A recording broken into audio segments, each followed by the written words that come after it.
Ito po mga kalingap yung bahay na walang vlog. Pinagawa po ng Team Kalingap. Yan po. So walang trabahador parangan yan. Yan o. Ganda ng pagkagawa po. Mayroon ng bubong. Color of kulay blue. Yan ang next pong kapagawa o. After nito. Para sa loob po mga kalingap. Silipin natin dito. Itong bahay na walang vlog. Kung ilang buwan. Yun na, flooring na po. Flooring na dito. So,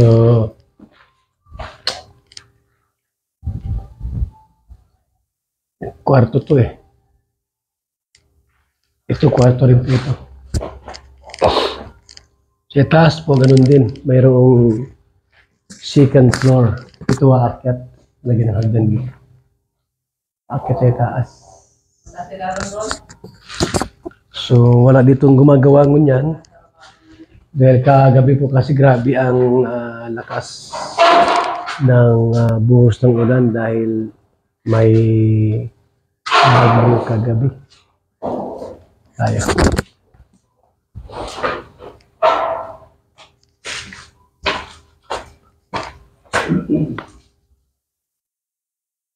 Pa-flooring na pala.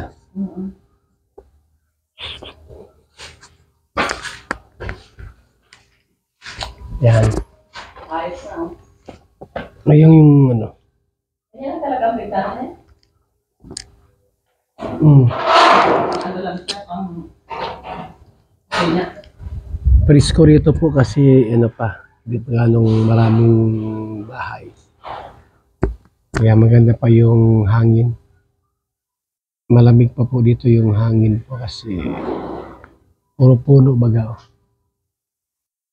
Mga kalingap. Tapos may kawayan pa sa likod. Ayan. Nagtibag siya. Nagtibag siya. Pinto yan sa likod. Exit. Exit. Yan. So,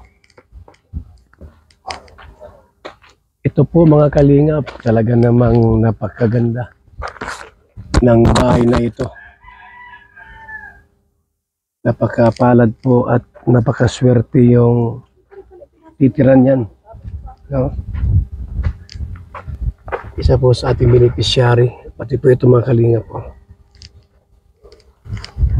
Kaya, ganda rito. Saan yun ang Jipilo pa dito? Malayo? Ilang square meter? Biniyaran mo na yun? Hulog-hulugan? Bayan mo na! Yan. Ipon naman ng materyales, unti-unti. Ha? Kailan walang garahe dyan? Diyan po yung garahe. Kabila. Bang wala pa, walang tao dyan. So yan po mga kalingap. At walang ngayong gumagawa kasi yung mga karpintero po ay hindi pumasok. Akala siguro po uulan pa rin ngunyan. Ngayon, hindi naman na umulan. Kaya okay rito. Presko. Presko ang buhay pag walang gaanong bahay at tahimik ang paligid. Wala gaanong maritis. Dito po kahit anong ulan, hindi binabaha dito. Sa lugar na ito kasi mataas po ito mga kalingap. May mga puno pa nga rito. May mga puno pa rito. At iwan ko lang kung may mga bakante pa rito mga lote. Mga gustong bumili po ng lote. May mga bakante pa diyang lote? Wala na? Wala na? Puro na rito? Kasi kung may gustong bumili dyan ng lote, dito maganda rito. Kaya lang ano dito mahal ang lote. Doon ang meron sa 200,000. 100 square meter. Yeah. Ito yung vlog natin po sa bahay.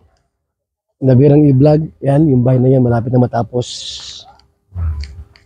Mga kalingap. Salamat po sa inyong patuloy pong panonood sa vlog natin. Ayan. At asahan nyo po yung ating mga ibang vlog pa na gagawin po natin sa ating channel. Mga paglingap at pagtulong, good vibes, mukbang, at iba pa po ng mga vlog po natin na ating gagawin sa ating mga channel, sa ating channel. Mga kalingap at mga suking tigpaminaw. Hindi ko lang po alam kung may mga bakanting lote pa dito na pwedeng bilhin at nagkaroon po dito ng lote po sa lugar na ito. Kasi dito po ay malapit po ito sa Dait Market. Sasakay lang po mga kalinga at pwede nga lakarin Yan sa may area ng Kamambugan. Meron diyang talipapa. Kung may scooter kayo, motor, service, tricycle, mas mabilis po dito ang transpo. Hindi tulad sa ibang lugar na malayo sa palengke. Ang Bagasbas dito mga kalingap, almost 5 kilometers. Nasa Bagasbas ka na po. Kaya maganda rito, So ito lang po ang inayos dito sa kalsada kasi binabaha pa po mga kalingap po. Ayan, meron lang itong mga tinatambak dito na mga bato para lalong maganda rito ang pagpasok. So yan po, may kalsada nito mga kaibigan. Yan, meron itong kalsada. Kaya po rito, madali lang ang pagpunta po sa Dait Sentro. So unahan po, andyan yung eskwelahan. So unahan, andyan yung Kamambugan High School. Tapos yung Zams Resort. Andyan po. Kung gustong maligo, magtampisaw sa tubig, andyan po yung Zams Resort. At yung gusto magbilyar, andyan, may bilyaran dyan May bilyaran dyan. At yung gusto mag-basketball, andyan. Mga kalingap, pwede dyan mag-basketball. So, napakabilis dito at madali rito ang transport. Salamat po sa ating lahat. Mabuhay. God bless.